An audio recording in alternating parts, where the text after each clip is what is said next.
बिस्मिल्लाहिर्रहमानिर्रहीम। अस्सलाम वालेकुम। ख़बर शामिल करते हैं गुजरात से। हमें रिपोर्ट किया है ज़ैड भट्टी ने। डिस्ट्रिक्ट गुजरात प्रेस क्लब की कोर कमेटी के वफ्द की सदर सैयद तारिक हुसैन शाह की क़यादत में तहसील गुजरात के AC उमर दराज गोंदल से ख़ुसूसी मुलाकात हुई। मुलाकात में तहसील गुजरात से मुतल्लिका मसाइल पर गुफ्तगू हुई और मसाइल को बेहतर अंदाज में हल करने पर मशावरत का दौर हुआ। बारज़ां तजावीज़ पर गौर किया गया और मुस्तक़बिल में भी एक दूसरे के साथ मिलकर डिस्ट्रिक्ट गुजरात प्रेस क्लब और AC ऑफिस अवाम-उन-नास के मसाइल को मुस्बत अंदाज में हल करने की कोशिश जारी रखेंगे। मुलाकात नहायत खुशगवार माहौल में हुई। मुलाकात में सदर सैयद तारिक हुसैन शाह, सीनियर नायब सदर ज़ैड भट्टी, ज़िलई नायब सदर मुश्ताक अहमद और press secretary doctor Mohammad Farooq शामिल थे।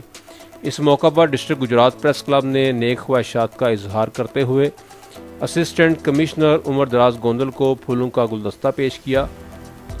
AC उमर दराज गोंदल ने इस मौका पर गुफ्तगू करते हुए कहा कि इनकी हर मुमकिन कोशिश है कि अवाम-उन-नास के मसाइल जल्द से जल्द हल किए जाएँ और ग्राम फरोशों के खिलाफ फौरी एक्शन लिया जाए ताकि मसनूई महंगाई की रोकथाम हो सके।